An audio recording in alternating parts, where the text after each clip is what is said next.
So welcome everybody in a kind of a challenging moment to this first Utopia workshop, as we're calling it. Our guests, as you know, are Michelle Bauwens and Nathan Schneider, and I'm Elias Krim, the director of Solidarity Hall. Solidarity Hall, I should mention, is a group blog, a book publisher, and a podcaster, and has always had an interest in alternative or third way economics, especially the global solidarity economy. So we have been mostly localist in our outlook, and now I guess we're expanding our vision to something more like cosmo-localism, to use the term our friend Michelle has coined. If you're wondering what we mean by a Utopia workshop, we just posted a piece on Solidarity Hall on the homepage about that. But briefly, we mean simply a hopefully visionary conversation, which also has an eye on practical implementation. It's a workshop because it's a place where ideas are in development, not a place for finding finished solutions or top-down proposals. If you would like to support our work, we have a new project underway, the first English language translation of the reflections of the Mondragon founder, Father Jose Maria Arizmendi. We will be putting up a link to our donate button in the chat. Also, we're trying to add a PDF of Michelle's article that he's speaking about today in the chat, where you can post comments or questions as you go along. And if we have time near the end of the session, we'll be picking up questions from the chat for Michelle and Nathan. We expect we'll also have a few Solidarity Hall contributors in the group, and I may ask one or two of them to comment as well. Let me begin by introducing our guest. Michelle Bauwens is the founder and vision coordinator of the P2P Foundation and works in collaboration with a global group of researchers in the exploration of peer production, governance, and property. In these roles, Michelle frequently gives workshops and lectures on P2P and the commons as emergent paradigms and the opportunities they present to move towards a post-capitalist world. Michelle is also the director of research for commonstransition.org, a platform for policy development aimed at toward a society of the commons. And he's a founding member of the Commons Strategy Group with Silke Helfrich and David Bollier, organizing major global conferences on the commons and economics. I would recommend the PDP Foundation website, by the way, as a very remarkable and rich source of more information on the subjects. Also with us, Nathan Schneider is a journalist and professor of media studies at the University of Colorado Boulder, where he directs the Media Enterprise Design Lab, or the Med Lab. He's written a book on each of the subjects of cooperative enterprise. That book is Everything for Everyone. A book on the Occupy movement, Thank You, Anarchy. A book on God called God in Proof. And he co-edited one about the internet called Ours to Hack and to Own. Nathan has written for The Nation, for Harper's, New York Times, Chronicle of Higher Education, and the Catholic Worker. Here's how our workshop format will go today. We'd like Michelle to speak for about 30 minutes or so, laying out the framework of his presentation. Then we'd like Nathan to respond. And then after that, we'll ask a few guests, including some of our Solidarity Hall team, for their comments, and then take questions from the chat and also live questions if we have time. All right, Michelle, looking forward to your thoughts. Go ahead. How long do you give me, Elias? I was just reading the chat when you... 30 minutes, and then we'll go to Nathan, and then we'll come back and forth. Okay. And so you want this to be related to the COVID situation as well, right? Yes. Yes. Okay. All right. So I'll kind of start with maybe just some basic vocabulary so that people know what I'm talking about and what the words that I'm using. So in our approach, we use two concepts which are very important to us. The one is peer-to-peer. And so what we mean by this is the ability of people basically to freely join common projects. And this was historically limited geographically because peer-to-peer relationships are very much, without technology, very much limited in time and space. And there's interesting work of a anthropologist called Dunbar, which says that our human brain is able to process about 150 relationships and trust about 150 people.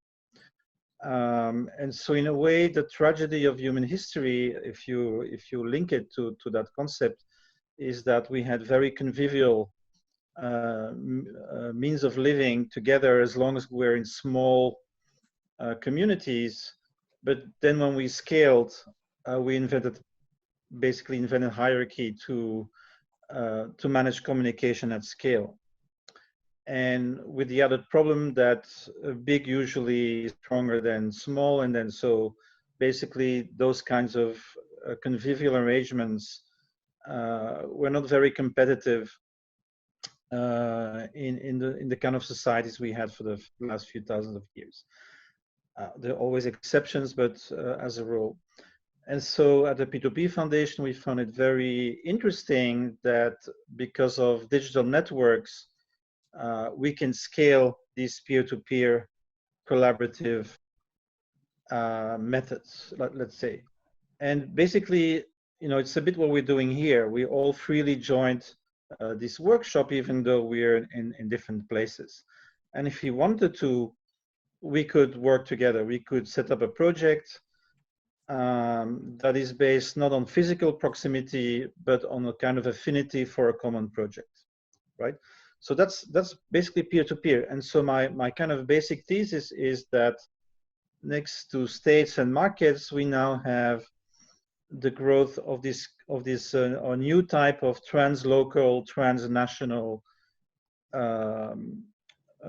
social dynamics. So basically, if we look at the world today, we have both. We have territorial logics with municipalities, provinces, cantons, nation states, and international organizations. But then we also have translocal logic, which is now very strong. So even if you're doing permaculture today, there are chances you're better connected with the global network of permaculturists and getting your certification and getting your learning from all kinds of people doing permaculture all over the world. You might more likely be working with them than actually with another local permaculture group. I've seen this many times, so this is not an invention. And so we have both. And so but the new, that's what's interesting. The new is this kind of enormous shift towards open collaborative systems. Even if you don't like the blockchain, but in this context, I just briefly want to explain to you why it's interesting, because they designed their systems to be open collaborative systems. It's just like the default of their way of thinking about how to organize the world, right? And so one of the things that is not working well, and this is what we also see in the COVID situation, is that these two logics don't work together very easily because we don't have the right institutions and relationships between both. Let me just give the example. We have clear market and state failure, at least in the Western world, around the pandemic. We could briefly just mention that we had a just-in-time system for production with no stocks anywhere. And so as soon as China has problems with its supply chain because of the disease, in the rest of the world, there is no stocks of masks and ventilators. Everything is missing, basically. That's the market failure, if you like. But the state failure, of course, is that the states didn't plan for this. They even sold their stocks. They had stocks and they sold them because they all believed in this kind of just-in-time philosophy as well. So we have market states that serve the market. And so in this kind of vacuum comes an enormous mobilization of what I'm talking about, right? We have literally thousands of projects that are mobilizing and have mobilized to make masks, to make ventilators, to make everything that is needed, that needed the market and the state has produced so far. But we also see there's enormous amount of issues in the translation between both. So I give you an example with masks. So a good example, actually, so in Brussels, I have a friend who is also in the board of the P2P Foundation. He got a group of people together. In 1 week, they were able to have a factory that produces about 1 million masks with an open source design. And they got it to hospitals, and they got it there because the regional government in Brussels understands what this is about. So they smoothed but for that one successful project, I know of dozens and dozens that actually have made the thing, but the hospitals are not able to accept it because the regulations and all these systems, are not geared to work with civil society. So we have public-private protocols and public-private institutions and corporations, but we hardly have public civic, public commons, public social institutions, right? Now, this is not impossible. I want to give you one example. In Italy, about maybe 10 years ago, I think they introduced a new clause in the constitution about subsidiarity, which as social Catholics you should be very familiar with. So the basic idea that's part of the social teaching that says that anything should be managed at the lowest, more appropriate level. It's also part of the European Union's basic principles of organization. Okay, sorry, I lost my thread now. Why was I saying this? Oh yes, about Bologna. So that clause wasn't used for a while, and then suddenly in Bologna they said, oh, we can use this to create a new form of cooperation between citizens and the city. So in Bologna, we got about 10 years ago, maybe 5 years ago, the Bologna regulation of the care and regeneration of the urban commons. Sorry for the long name that they chose for this. The first year they had 30 projects. The next year they had 100. The third year they had 300 projects. Now they have 250 Italian cities that use this protocol, and they have mobilized between 800 and 1 million people that are actively commoning, so improve their city by doing independent, autonomous, collective projects. So this is an example of how you can create an institution that actually can allow for this cooperation between common-centric citizen groups and public authorities. So let me now introduce the second concept, which I forgot to introduce in the beginning, which is that of the commons. So the commons is basically a shared resource that is maintained by a community or a group of stakeholders according to their own rules and norms. So you notice there are 3 different aspects to it. One, it's something objective, it's a resource. That resource can be immaterial, free software, open designs, open knowledge, or it can be material. 60% of the renewable energy in Germany is created by village co-ops. The second point, it's maintained or produced by a community. This means that this is a human activity. So when people say the air is a commons, that's not really true.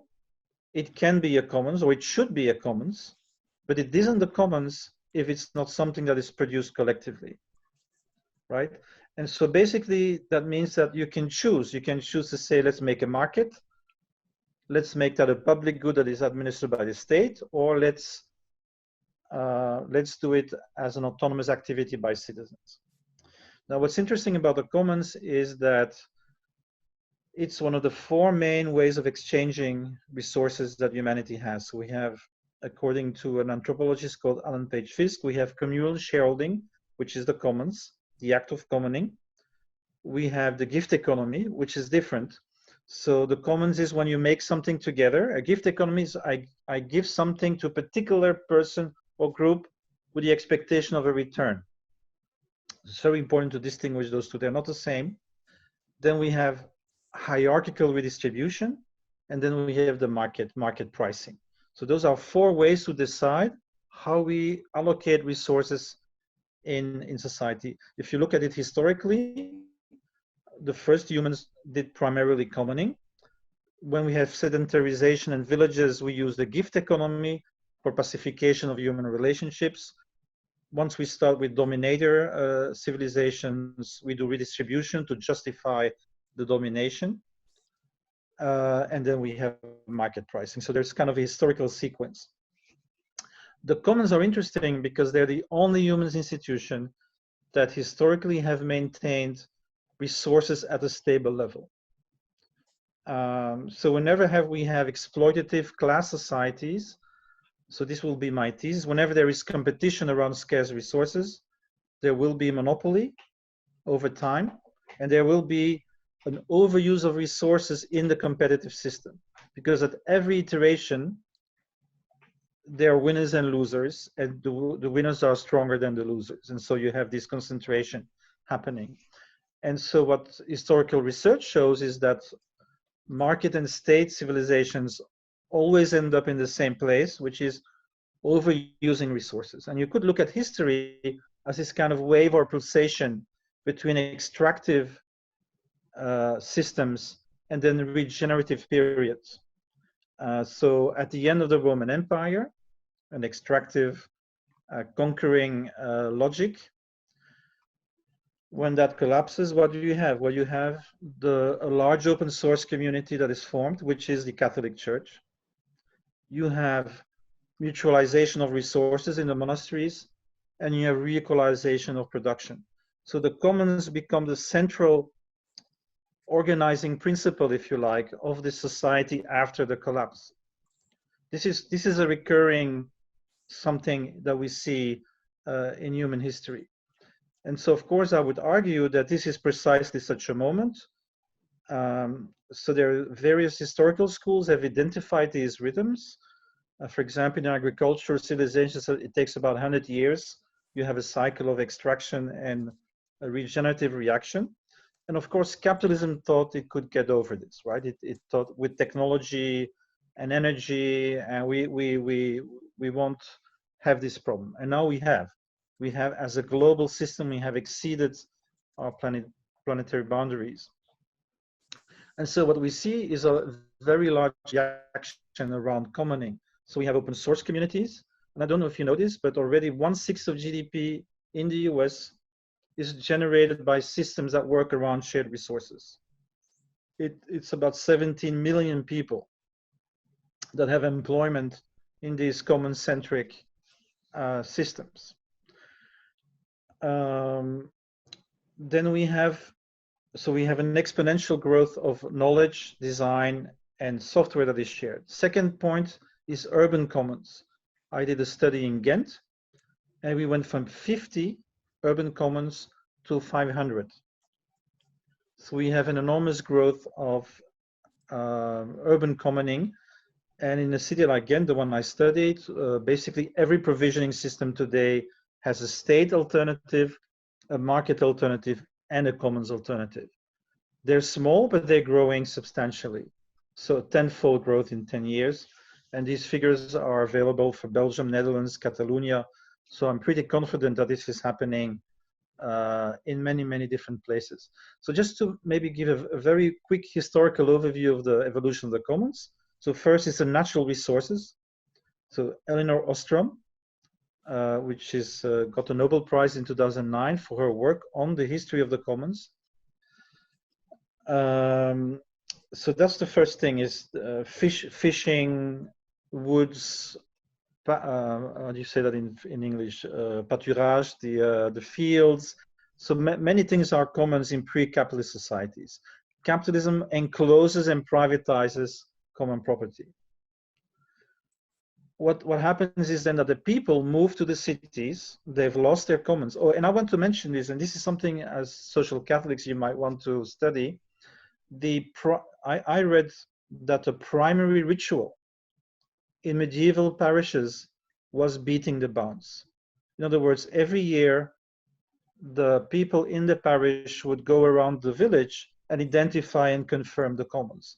This was a ritual that actually bounded the community, the parish community in the Middle Ages.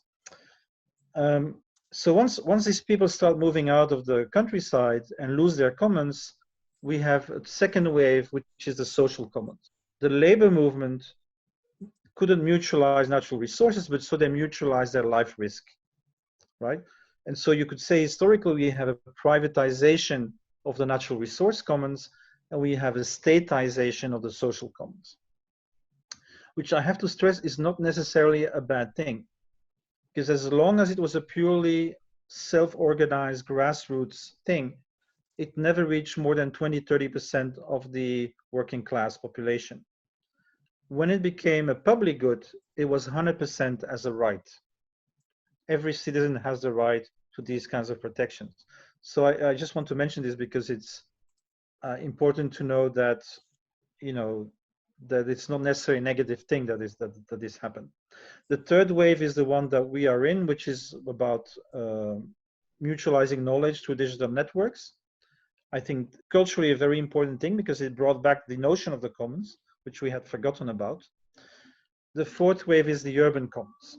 So most urban commons are only redistributive. So if you're doing shared mobility, you're not making the cars. If you're doing shared housing as a commons or as a co-op, you're not making the houses. What we see now, and I call this the fifth phase, is a phase with cosmo-local production. So this means that we are slowly moving, not just to redistributing things as a commons, but actually making things. So I'll give you some examples. Organic food. Most cities in Europe and probably in the US have hundreds of collective purchasing groups. Like just in Brussels 5 years ago, we counted 180.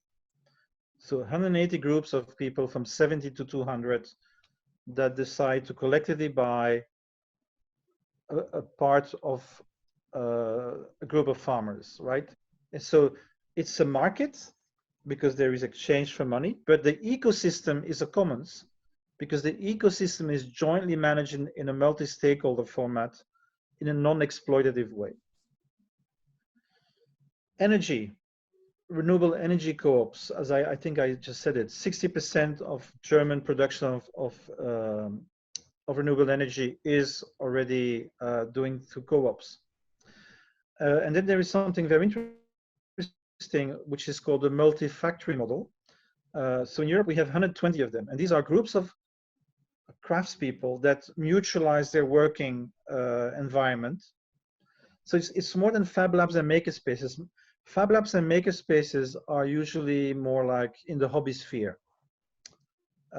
People who are a member of Fab Labs and makerspaces do not necessarily make a living from their activity. But in a multi-factory they do. There are people working wood, metal, textiles, 3D printing, and they kind of work with open source principles, usually have a cooperative arrangement. And so the point of Cosmo-Local is the following. Everything that's light is global and shared, and everything that's heavy is localized to the extent that it's reasonable, right? So it's about the subsidiarity of material production.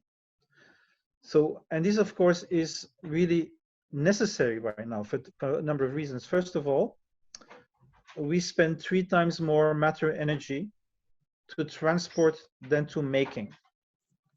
So financially already transportation GDP is bigger than production GDP. But if we look at the thermodynamic flows of matter and energy, it's 3-to-1 because many externalities are not counted in the financial system. So just by doing this, you know, theoretically, at least, we can save 75% of the human footprint without losing anything, right? This is an important thing. The second thing is mutualization itself is very powerful, right? So I want to give an example which has been studied in the US as well. I talk about car sharing. Now, car sharing, you might have some critiques about actually having individual cars. And I'm not talking about Uber. I'm talking about car sharing co-ops and car sharing associations. So there is one in Ghent. When I was there in 2017, 130 cars for 1,300 members. So you know that cars are only used 5% of the time. So when you have a 10%, that's a double buffer. That's to make sure that everybody who is a member of that association always has a car when they want to. So you maintain this freedom of transportation with 90% less steel, plastic, fuel expenditure, etc., right? So you can see that mutualization is an enormously powerful factor in bringing down the human footprint. Because of that, it's also cheaper, which means it's more inclusive. So it will cost you about 20% to maintain this collective park instead of all the people having their individual property. So it's also more inclusive in that sense. You can actually so think about the donuts of Kate Raworth, where you have the planetary boundaries and the missing social services, right? So by what we can do is we can enormously diminish the human footprint while maintaining complex social systems, and we can still use the surplus for social equity and a better distribution of resources globally. So that's basically the promise of the commons. And so you might think this is utopian and everything. And I found out some weeks ago that there was a period in Japanese history, it's called the Tokugawa period, from the 16th to the 18th century, where Japan lived within its planetary boundaries for 3 centuries with a stable population. So we actually know that it can be done. This is not utopian. This is something that pragmatically is within our technological and organizational capacity. Now, of course, the difficulty, and this is maybe another topic for another time, but it's the idea that we also need different forms of consciousness to be able, we need to see differently at the world. And I would like to invite you to look at the work of Peter Pagani, who is, in my view, the first author who has made this kind of triple connection. So he talks about thermodynamic realities, first layer. He talks about socioeconomic systems that take into account those thermodynamic realities. And it talks about the modes of apprehension of reality that allow people to see this. I want to give you an example. By the way, Elias, you have to shut me up because I kind of lost track of time now. Okay. I want to give you the example of accounting because I did some work on this recently. Accounting is how we see the material world to a large degree. So the first accounting was the invention of actually the invention of writing. The first ledgers, the first blocks of writing are actually ledgers in Sumeria. And so you have a temple, and the grain comes in and the grain goes out, and they keep a percentage for themselves.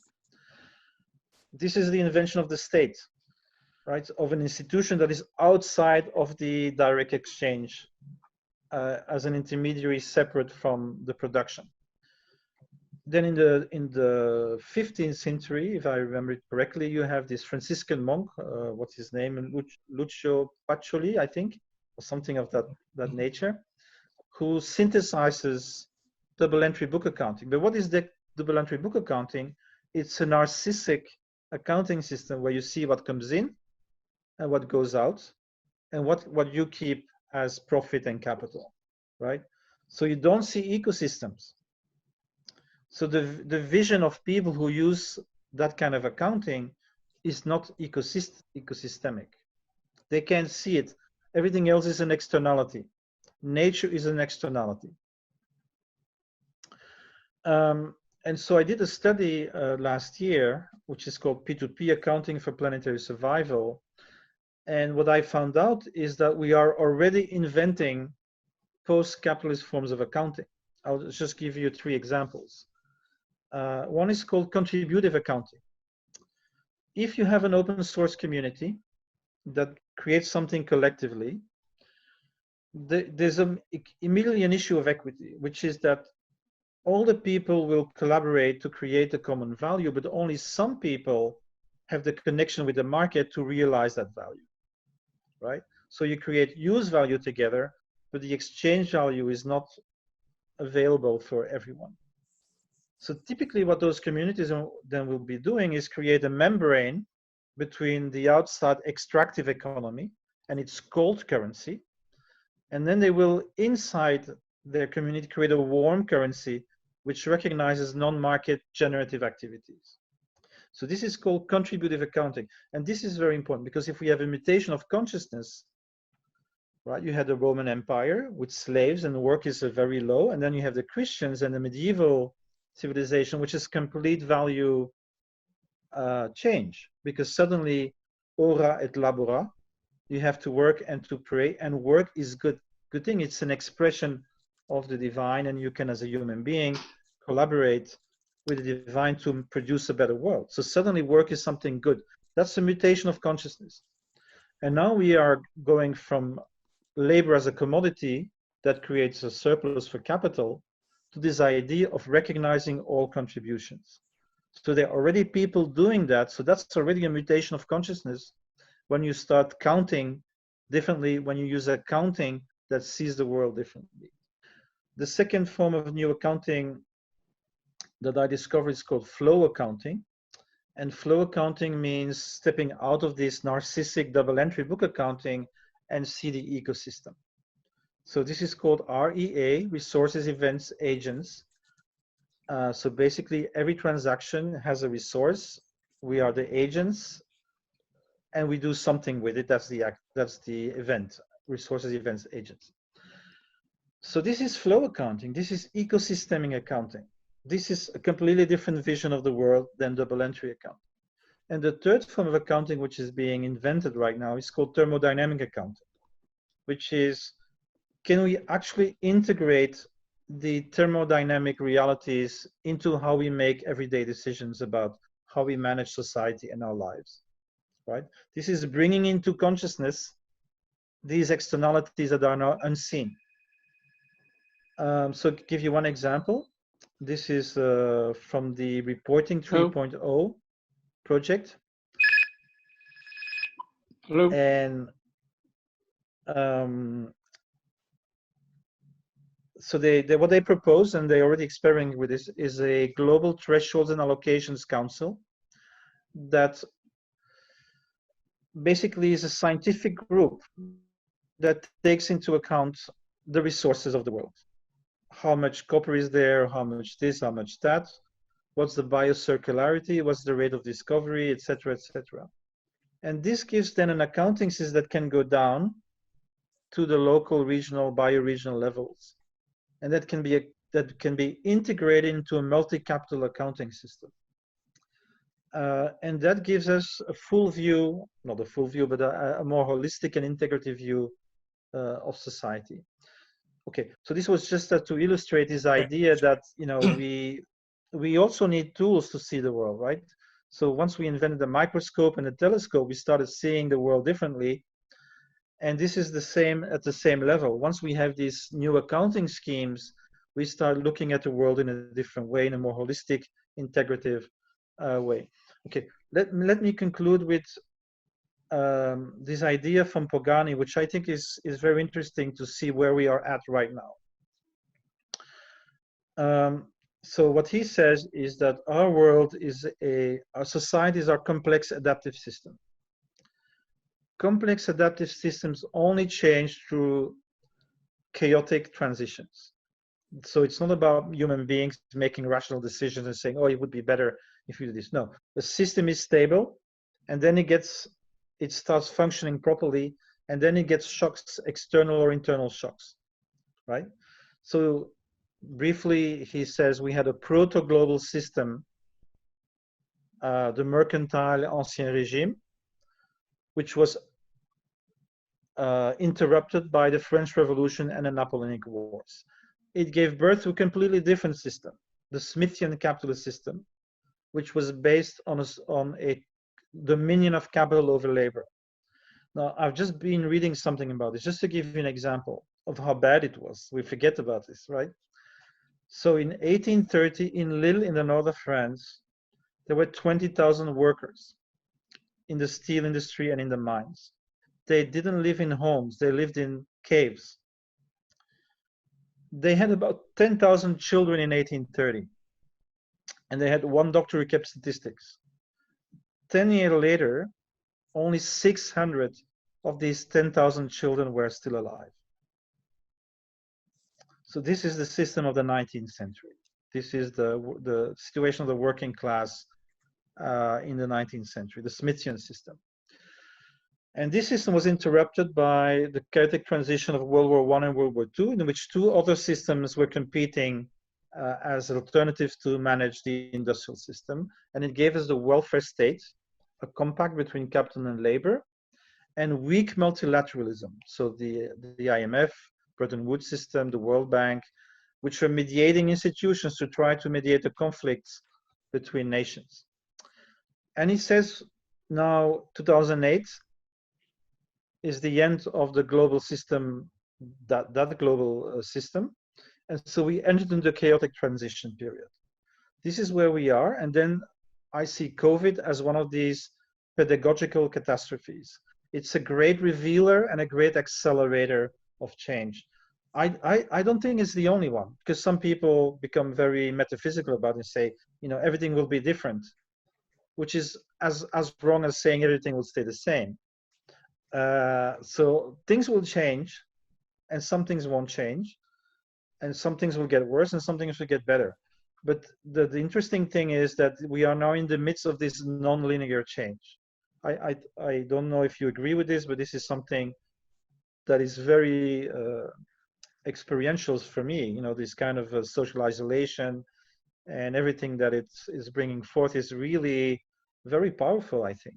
Plus the complete disorganization of the capital system and its just-in-time logics is going to create a huge second wave of social dislocation. We went to unemployment levels of 1929 3 times as fast as in 1929. Yep. Already. So this is going to be a very serious crisis. So how do we change? And I'll conclude with that. Sorry, I have always multiple conclusions. Oh, that's all good. Okay. So I studied a number of years before I started doing the P2P Foundation. I started phase transitions. And so basically, I strongly believe in the logic of seed forms. So when the old system breaks down, people escape it. So this is the notion of exodus, right? So we had a system based on the salariat. Now already 30 to 50% of people in Anglo-Saxon countries no longer have salaries. They are in the precariat, right? This is an exodus from the bottom up out of the system. But also people on the top are doing this. And so what you're looking for is, when the old system no longer works for you, is you look for new things. You look to do it differently. So the germ forms are all these initiatives that people are taking who want to change something about their life and their livelihoods. And they're reinventing things that have another logic. Now, some of you may believe that this is like a random process, and I don't think it is a random process. I think after studying open source communities and urban commons for about 10 years, I think we can already see the germ of the new civilization. And I'll briefly describe it for you. So in the old civilization that we are exiting, the center of the value creation is the market, commodity. Things and labor are commodities. In the new system, the basic unit of value is the contribution. And that contribution is not created in the market. The contribution is created by active citizens who are engaged in producing common goods. And part of that work is then marketized and valued by the market. but the system, the new ecosystem, needs those non-market contributions, is actually based on it, right? So that means that we are moving, in my view, to a common-centric society. Doesn't mean the market disappears, it doesn't mean the state disappears, but it means that the commoners have the chance to recreate market and state forms that work for them. And this is exactly what capitalists did, right? So the reason we have capitalism is because we had free merchant cities, free guild cities in Europe, with a very weak governance system outside, so they were free and relatively autonomous. And this allowed the merchants to slowly create a world that was adapted to their needs, and that gave us eventual capitalism. So I'm arguing basically that now all these people who are engaged in commoning and creating these alternatives are also slowly trying to transform market forms and state forms that work for them. So that means generative markets. What Michelle, kind of market? Yes. I'm sorry, Okay. I know Nathan has to jump off in a moment, so I want to make sure I give him a chance to. So generative markets That's great. and the partner state, and I'll conclude with that. This is what I see. So the center of value creation is the commons. That commons create generative markets around it, and transforms the state in a public, in a kind of community supporting state, which I call the partner state. That's it. Sorry, Nathan. Thank you, Elias, for interrupting me. Sure. No, Nathan, go ahead. Not at all. Thank you both so much. I'm so grateful always to do anything in relationship to Solidarity Hall, which I think, you know, reflects exactly, you know, kind of some of the key starting points for my thinking, and I've just been so grateful for Elias's work over the years, and also grateful to be in touch with, to, you know, have the chance to respond to Michel, who's been, you know, really major influence on my thinking and work ever since I first met him while reporting on his efforts in Ecuador to transform the Ecuadorian economy along these lines. Michel, I don't know if you saw that just this week, Rafael Correa, who was then president of Ecuador, has just been sentenced to 8 years in prison. Says something about the world we're moving toward. You know, one of the things that I've always appreciated so much about Michel's work is the historical imagination and the spiritual imagination that he brings to things that often seem so immediate and secular. The emerging technologies, the emerging collaborations, the things that networks enable us to do, which can seem like they have never happened before. Michel has always read them in light of things that have happened before, and as a result has found insights, I think, that others have missed, and has you know, been able to recognize also the capacity and power of some of these opportunities that others have missed. Because when you look at history, you see how radically things can change, how transformations really do happen, kind of whether you like it or not. And so we should think in terms of the possibilities of these transitions. In the recent essay, The Pulsation of the Commons, I really, you know, there's a lot there that I really appreciated. And you know, one thing in particular was the idea of implicit and explicit commons. The idea, for instance, that the atmosphere might transition from being something that operates implicitly as a commons that we don't think about as such, but then that becomes one because of a boundary condition or some circumstance that changes its role in our calculus. And you know, I think we're entering a moment where there are going to be some emerging opportunities, some new explicit commons happening here. You know, I think we have to be really cautious in how we think about this moment too. You know, I've seen over the years a kind of disturbing tendency among, you know, people interested in social change of kind of craving crisis, and I think that's there's something deeply misguided about that. You know, no crisis is something that we should welcome.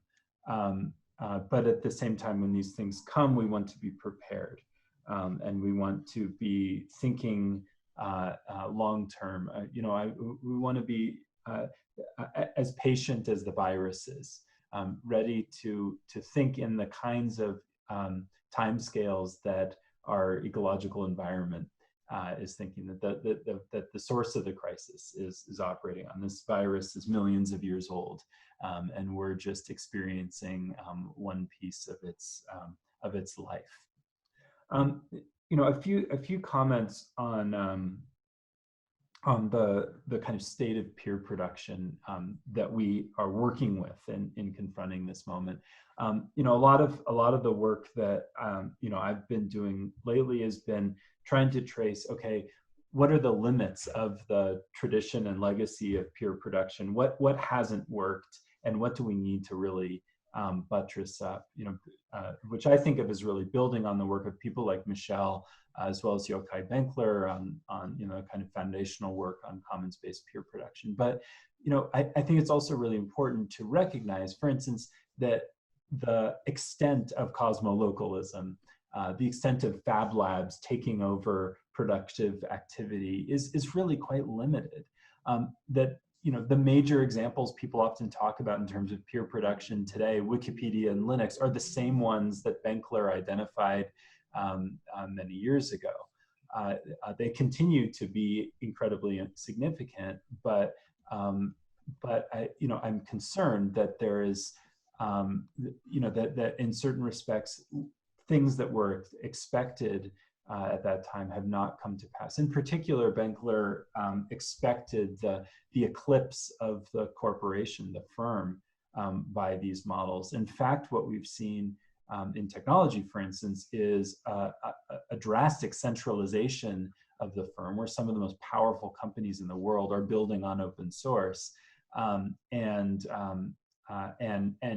the economic and control flows are going to those companies rather than to peer production communities. We need to recognize that there have been deep, I think, flaws in how we've approached that peer production work that have allowed that centralization to occur.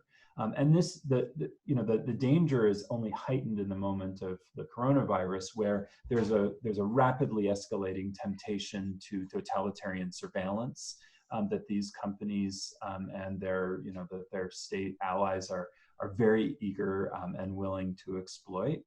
And we also see crises emerging within among the peer producers, and this is something I've been writing on now.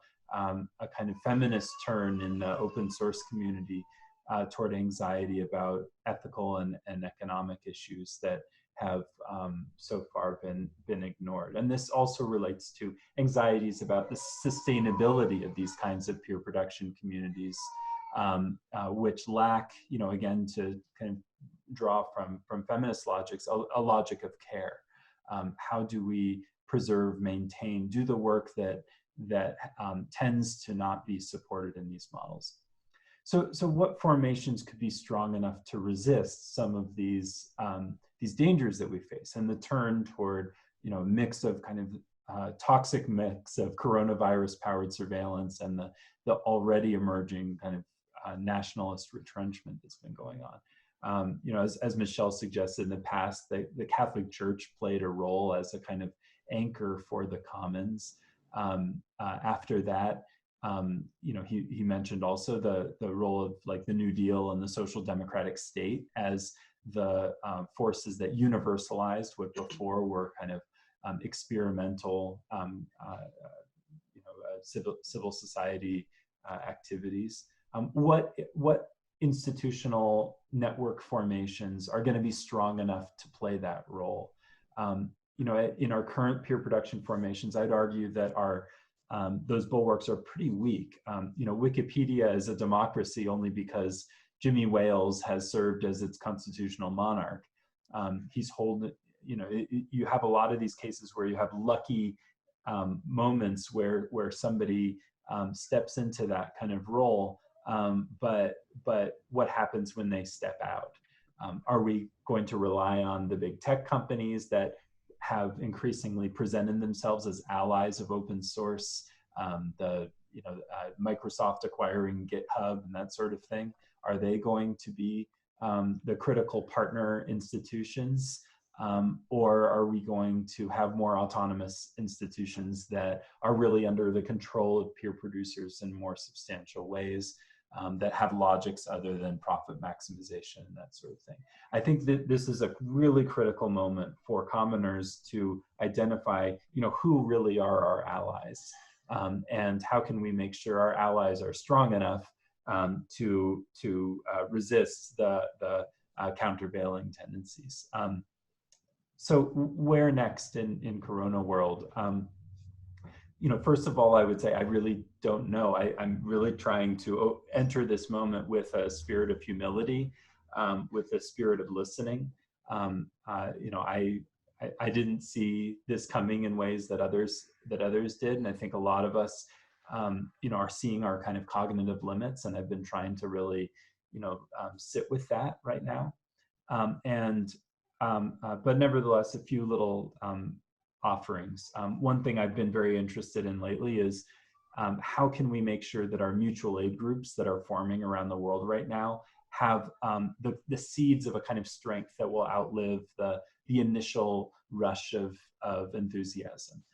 How can we build institutional or networked arrangements so that they have the strength and resiliency to help be the germ of a next phase. One little step in that direction is this project I've been working on called Community Rule, which is an attempt to just make it really easy to for groups to adopt governance mechanisms.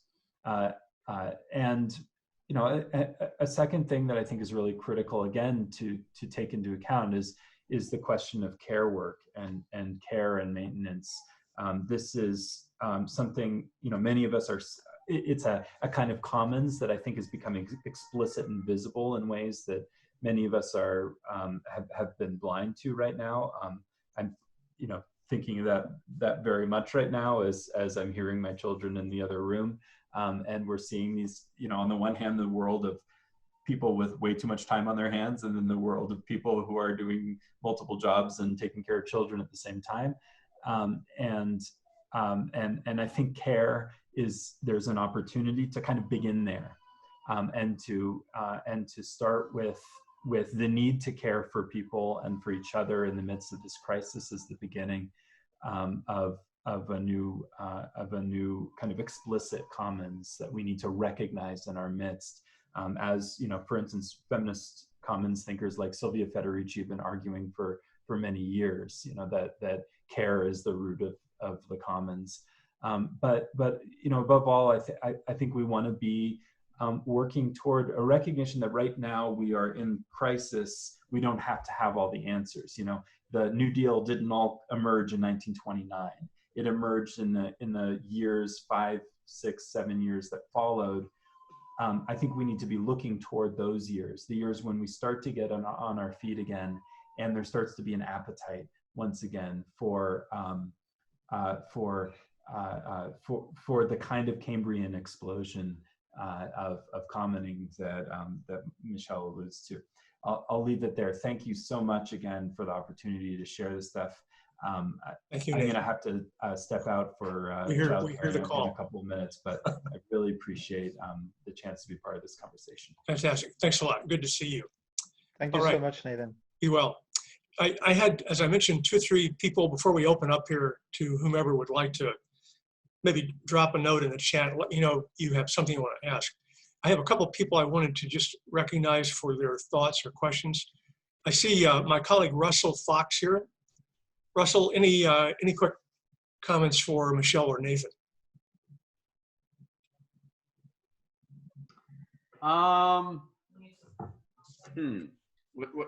Tell me more specifically what you're asking for, Elias. Whatever questions you might have. If you don't have anything formulated, that's all right. We can come back, or just anything as I make a quick tour of my Solidarity Hall column. I'm going to stop. I'm going to leave. Oh, someone's jumping in. Zarina, you wanted to ask something? Not at this time, no. Oh, okay. let's see, how about Matt Siegel? Matt? Good morning. Good morning, Any Elias. thoughts? And, Matt, explain what you do. I'm a philosopher and scholar, and I teach at the California Institute of Integral Studies in San Francisco, though we've kind of gone virtual like everything else. And I teach online for the most part. I already was teaching online things like process philosophy and German idealism, and this has been so wonderful. This is my first time hearing about Michel's peer-to-peer framework, and it's really set off so many light bulbs for me, and Cool. and it was great also to hear Nathan's response there. And yeah, Elias, you know, I guess just to throw out the way that I've been approaching what's happening right now with the coronavirus and how that might transform our economy. You know, as you know, I've been thinking about this in terms of what Isabel Stengers calls the intrusion of Gaia. And the idea of Gaia intruding is kind of a way of talking about the market system, the global capitalist market system, as operating as if the ecology of the earth didn't exist. And so Gaia is intruding into the idea of the market as some sort of perpetual motion machine. And the virus is, in effect, Gaia, Gaia being not some Mother Earth goddess or something, but Gaia as the community of life on this planet that has always formed the context within which the human economy has been unfolding and mutating. And so Gaia's intrusion is another moment in the history of our species where it seems like not just the climate, but where the Earth system as a whole has gone through some bifurcation moment that then has impacted the way that we form our societies. And I guess the way that I would, you know, understand the commons as Michel was trying to articulate it, the commons that we're trying to realize, a system of collective production, it would have to involve not just humans, right? So we're trying to find ways to enter into collectives with other species, which we've always been in relationship with them thermodynamically, and life eats itself, and humans need plants and animals to sustain ourselves. And as Nathan was saying, we have these networks of care too. There's social reproduction as well as production. And so, I mean, I guess maybe that's a good place to throw in a question for you, Michel. How do you think of the commons beyond the human, and how is this crisis forcing us to accelerate our attempt to relate to non-humans, to bring them into our processes of collective production? Yes. Okay, it's of course a complex question, but so if I refer to Peter Pagani, which I really like for the moment, so he says the next system, the next stable system, if we succeed, is actually a compact between humanity and nature, right? So he argues, and I agree with that, that the system we're leaving, the compact between capital and labor, was done at the cost of nature. And you actually see, when you look at the resource usage, it's really in the 1950s that it becomes really, really unsustainable. It's like a hockey stick, graph, where you see that it's in the 50s, after the social contract was instituted, that the Western working class became the middle class and started, consuming along with the managerial class. And so he sees the next step as being this social contract, a compact with nature, as a kind of declaration of interdependency, and with the worms and the bees, and we all need each other. And then the question becomes, how can we translate that, right? How can that become like a practical thing? And of course, what I mentioned in my own presentation was already an attempt to do this. So once you have thermodynamic flows, that's already so the idea is to create a very strong multilateral institution that can protect the planet, that can set coercive limits. And so we are free within those limits, but we cannot transcend those limits. We cannot go beyond. Our freedom stops when we start hurting life, basically, right? So that's potential answer. Now there is another group of people, and I know it sounds strange, but I think they are onto something. So as you know, there is now this movement towards giving legal personhood to natural entities, right? There is some rivers in New Zealand, and then in India, it's in the constitution in Ecuador and Bolivia. So we gave personhood to corporations. Why can't we give personhood to natural entities? And so this is a movement called the sovereign nature movement, and they go a step further. And I know it sounds weird, but I find it attractive as an idea. So why don't we consider these entities to be commons, and we give them a legal representation, and we give them tools. So basically the idea that comes out of the blockchain of a distributed autonomous organization. So imagine you have a forest. That forest has a legal entity, has legal capacity. It has an infrastructure that allows it to see that it is being overused. And it can trigger legal events like calling in lawyers that can represent it. It can also generate income, and it can start rewarding the people who contribute to its own well-being. I know it sounds weird, but I find that one possible way of thinking about this. I find it an attractive way to give nature a place at the table, as it were, and to make it function. So I have a second question. This is not an answer, but a question, because I know that's a big debate. One of the problems that we have in capitalism is that we measure everything, that we lose any connection with quality and focus everything on quantities. And yet, if we don't measure, we don't take it into account. And that as you know, this is a big debate in the ecological movement. So the way I see this, and I'm not an expert in this, is the thinking into terms of qualitative measurement. And there is one example that I like to mention, which I find interesting, is the economy of the common good. It's a movement from, led by a person called Christian Felber. He studied European constitutions, and he said, every single European constitution says the economy should serve the common good. There's not a single constitution that says the economy should serve private shareholders. So let's take that seriously.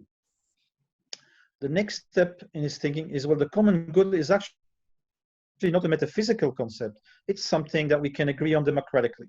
So the people, in their democratic systems, can actually decide together what they see as a common good.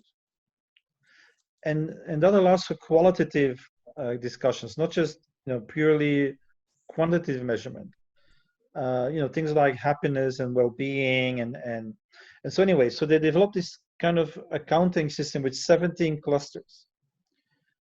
And so the idea is to go, this is an accounting system that goes from the outside in. It says, here are 17 clusters of positive impact. We will start judging you, any collective human entity, we'll start judging you on how you perform on these impacts. So that means basically that you don't have to put any CEOs on the chopping block, as it were. You can just basically say, well, we will judge you on how you serve the common good, and the taxes and the subsidies will be organized, so to stimulate positive impact and to punish bad impact. Michel, okay, I've got a question from yes. John Madai, and then I also want Dan Feldman to chime in after that briefly. John, go ahead. Well, just a brief reflection on measurement. The problem is not that it measures everything, is that the measure that it uses is money. That is, it measures everything that is transactional, that is commodified. And so everything else doesn't get measured. Everything else is an externality. And so we get to the absurd point of measuring the economy by GDP. And of course, GDP leaves most things out of the economy, most of the things that are necessary for the economy. All economies are built on a commons. Both a natural commons, but also a public commons. I mean, it doesn't matter how good you are at making things. If there are no roads to carry them to market, you will not be successful. If everybody had to dig their own latrine, drill their own well, provide their own security, educate their own customers and employees, or use 100 other services that are provided by a common fund, business would be impossible. So the measurement problem is to get away from a money measurement problem and to not look at measurement totally in terms of quantity, but in terms of judgment. I mean, the health of families can to a degree be measured, the health of communities can be to a degree be measured, but it is also resolves down to a judgment. Communities in America are doing well, communities in America are doing poorly. Judgment informed by numbers, but not reducible to numbers, because the most important things are always qualitative, not quantitative. Very good. Thank you, John. I want to go to Dan, and then Inez has a great question. I'd like to go to her next. Go ahead, Dan. First of all, Elias, I thank you for putting this on and inviting me and creating this forum for Michelle Bauwens, who's been a great influence on my own thinking, as well as Nathan Schneider. I'm completely on board. I've been in conversations in the P2P Foundation Facebook group with Michelle Bauwens for a couple of years already, and have read some of Nathan's works myself. I guess my question is, and this has to do with the kind of triggered by the COVID crisis, is that it's sort of, as I see it, it's put us in a kind of a free fall. It's almost like we're a solar system, and we've been kind of going around in our orbits, and the COVID crisis is kind of, for a moment, turned off the gravity wells. So now the planets are kind of free to continue their course or to be redirected in new courses. Now, I guess we could either go into an authoritarian direction, we could go into further libertarian atomization, or we could go into a kind of an orthogonal direction, which I think is the direction that is the attractor for most of the people in this call here, to move into a peer-to-peer, commoning, regenerative, non-extractive economy, political economy that's working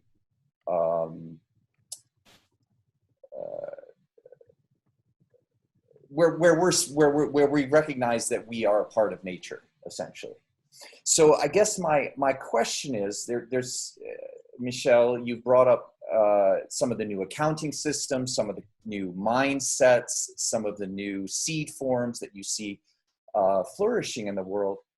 I guess the first part of my question is, out of these, do you agree with these three vectors, you know, the two tensions, the authoritarian dimension, and then the atomization, the libertarian dimension, that are kind of the traditional dimensions that are sort of working against each other, and then perhaps this new, and or you could say old original commoning direction coming into play? Which one do you see kind of winning out, I guess, and you've kind of indicated this?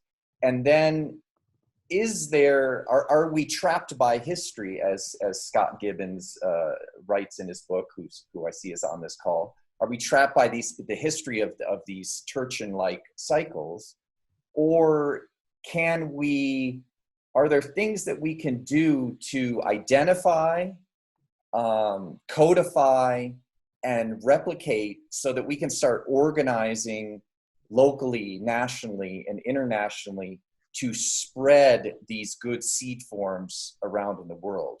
Not just Right. to document them and comment them on, but is there some, can we organize? Can we actually learn Yes. how to organize and mobilize? And Yes. So yeah. So part of my work is actually institutional design, and if you read my last book, which is called Peer-to-Peer: A Commons Manifesto in English, it's a proposal based on what I've seen that is often as a model that how to organize the interaction between the state, the commons, and the market in a new way. Because I believe this is the key. So it's not about replacing one thing with another. It's about rearranging the furniture between the institutions that we have, right? At least in my view. So we cannot just abolish the state. We cannot just abolish the market, and we shouldn't, because they have good functions as well. So there is one author which I haven't read, but I've read a summary, and something spoke to me. So this is, I think it's called Peter Sorokin, who sees history as this kind of wave polarity between what he calls ideational spiritual cultures and materialistic cultures. And in my view, they function much in parallel between what I said, between extractive and generative.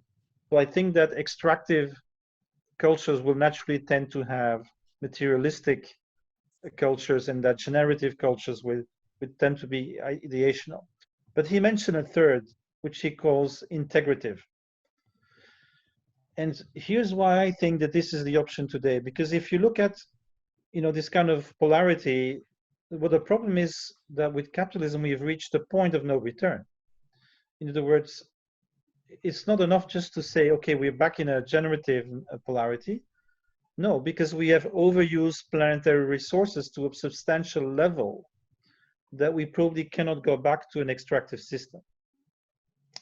This for me is an argument that we need some kind of steady state, integrative culture, not just the continuation of the.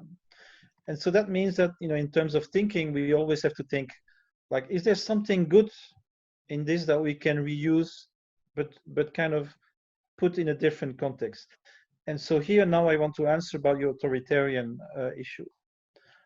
I think as we go to increasing climate change and resource crisis, that we will have to have very strong coercive structures. I think it's inevitable.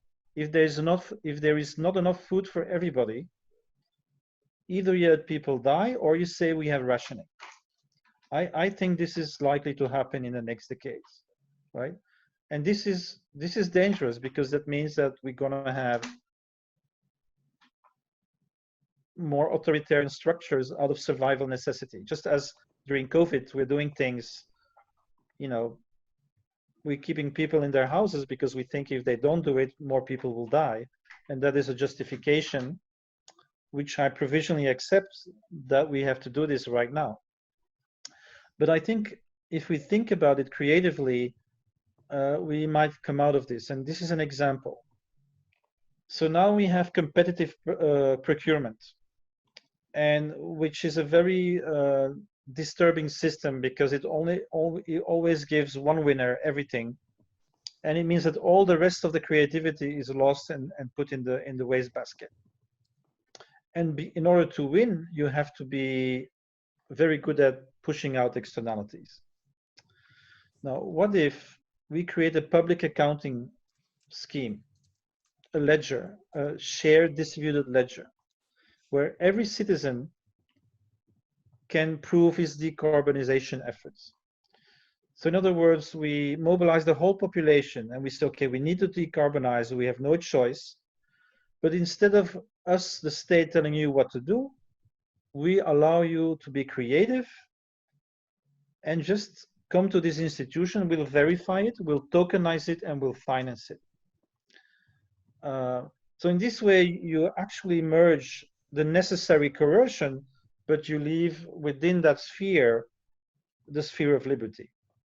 So I think we will start to have to think in that way. Is how we can get out of these contradictions by merging, and so it's kind of this idea of a new, maybe it's Hegelian, but transcend and include, right? So this, if you want to go to a higher complexity, and so in my last report called Planetary P2P Accounting and Planetary Survival, I say, okay, we need commoning and its coordination capability.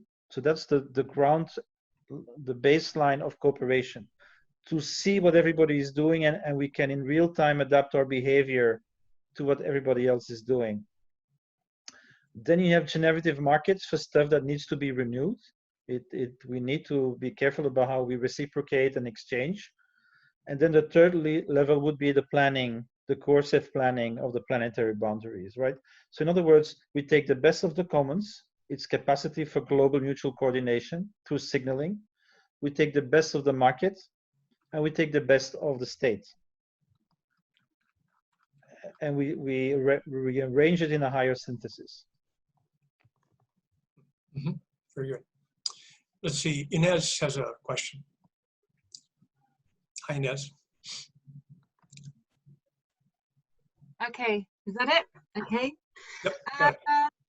Yeah, so just to say, it's a really rich conversation. It's really fantastic to listen to you, Michelle, and Nathan as well, who's not here at the moment. My question was really around, my work is around people acknowledging themselves as value creators, which I think the economic system as we have has pretty much obliterated most people's awareness of themselves as value creators. So I think that's where the commoning comes into it. But right now, what I'm seeing is that a lot of people are suffering because they're in debt.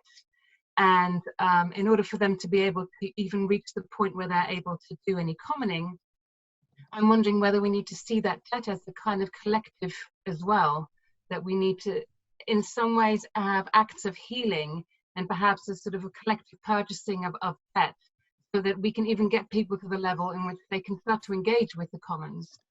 So my question is really, is debt a form of negative commons? Yeah, I think you're completely right. And actually, I was talking to Jordan Hall just 2 days ago on a private Skype, and he wants to focus on this. And you have Michael Hudson who talks about it, and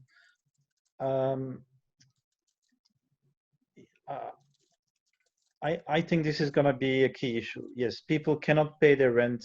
Small businesses cannot pay their debts.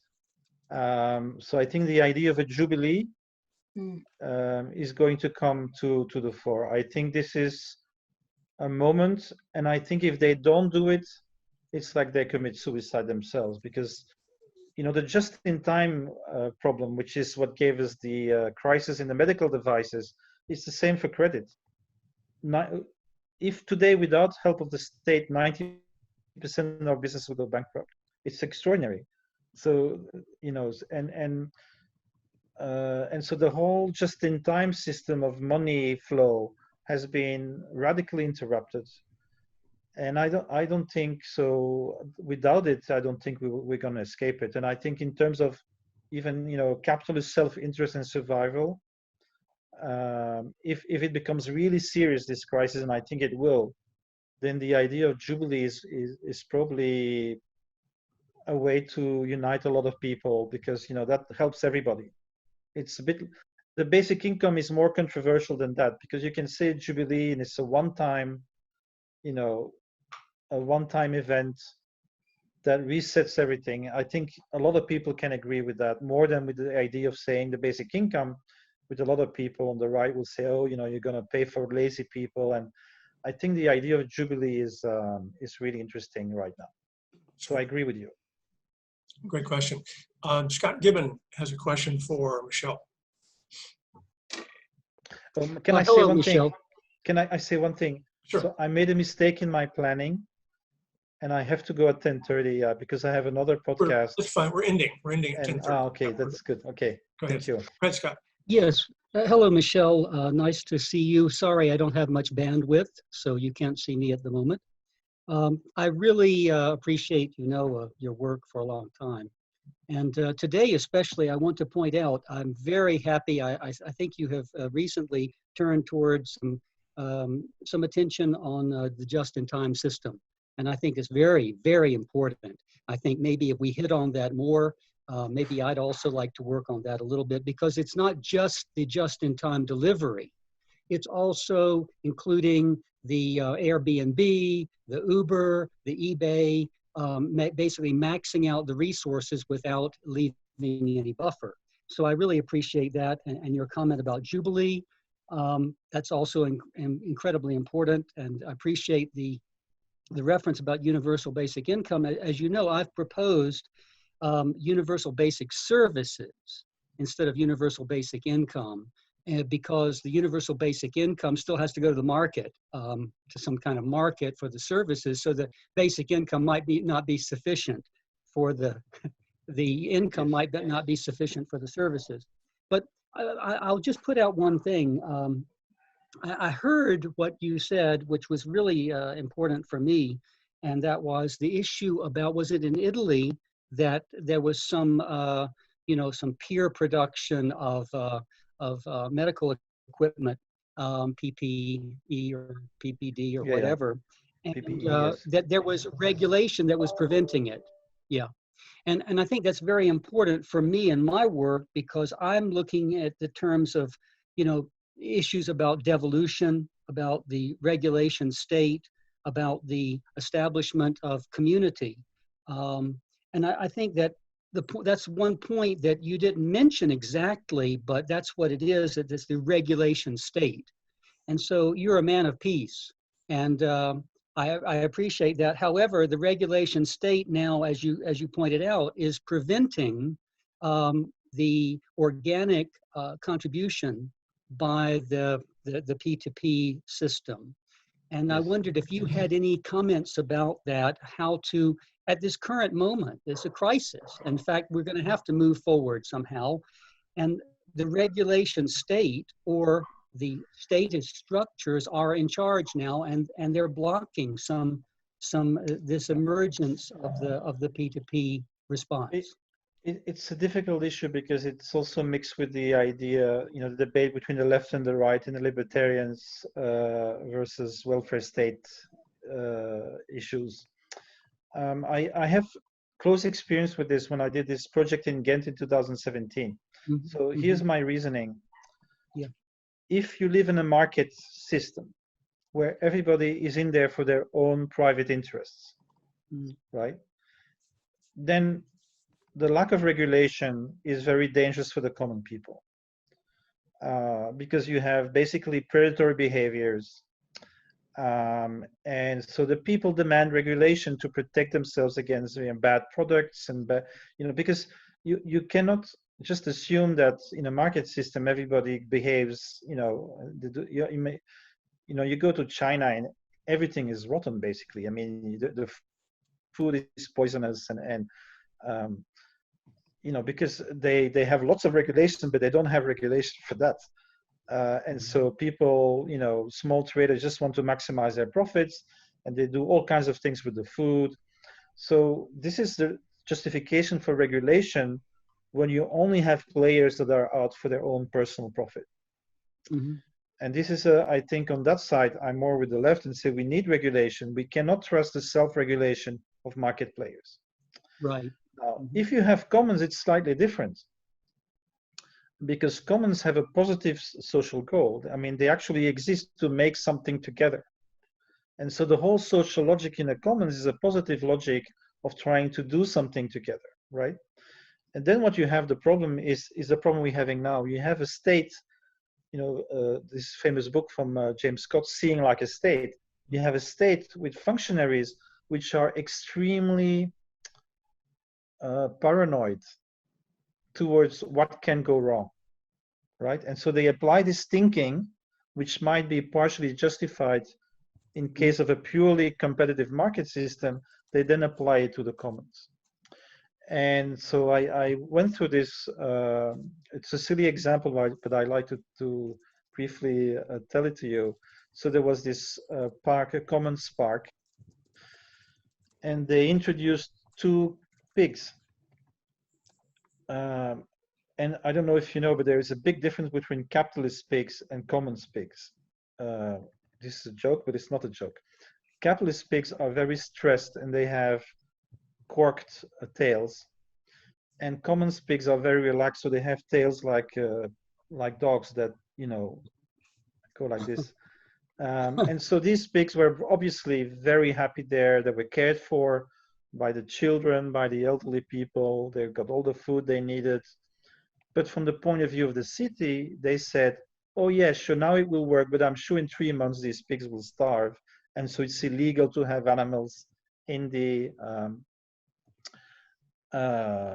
park, right? And so this is why you need frameworks. So I don't think we need all the kinds of detailed regulatory systems that we have when you are paranoid for selfish behavior. But you do need some kind of regulatory framework where the state can actually say, we relax the regulation because in this context, this is a generative activity and we trust that it will go well. And this is why the Bologna regulation was so important. You know, it has liberated 1 million Italian people to become active in urban commons because these regulations, and they're not detailed regulations like the one you're criticizing, they're just a framework for public commons cooperation, right? Under what conditions can the city allow a group of people to take care of a shared resource? Right, exactly. And protect the common good from the commons goods, because this is very important. A commons thinks only about its own commons. If you do Linux, you want to make free software, that doesn't mean you care about the environment, right? So we need a common good institution, which is what I call the partner state, which tries to keep the overall balance in society and to avoid that, you know, you have good commons with rich people that have a lot of time on their hands, are well educated. And then you have neighborhoods where people have 2 jobs because they can't survive without it, and they have no time for the commons because they are in survival mode. You see what I mean? So I think, so that's kind of the dynamic I'd like to describe. It's good. It's good.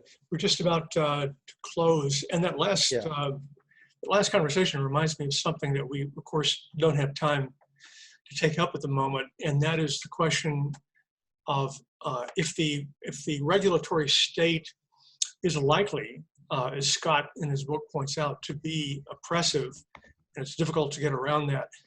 Then there's another vision going forward here, which is that of a kind of autonomous way of operating, or the theory of dual power, creating parallel institutions, sort of Rojava-like, you know, Zapatista-like notions of creating a separate civic reality in some way. And something a bit like Barcelona, a city as a platform, has undertaken. It's a very interesting subject. It's too much to start right now. Maybe we'll do a workshop on that topic next. And I actually have to go now. I'm really sorry. Thank you, Michel. We're all signing off. Thank you. Bye-bye. The video will be posted on the Solidarity Hall Facebook group. Okay. I'm going to also post the chat. So there's some threads there that you can take a look at. Maybe we can pick up in the conversation in the Facebook group. And Solidarity Hall will be doing more of these workshops. So watch our Facebook page for updates. I just want to say I tremendously enjoy this. So thank you so much for the the attention and the intelligent conversation and everything. Absolutely. It's a great group. A pleasure. Thank you all. Thank you, Michel. Thank you. Bye-bye. Thank you all for coming. Bye-bye, everyone. Peace. Stay strong. And thank you, Elias. Thank you, Pete. Be well. You too. Bye, everybody.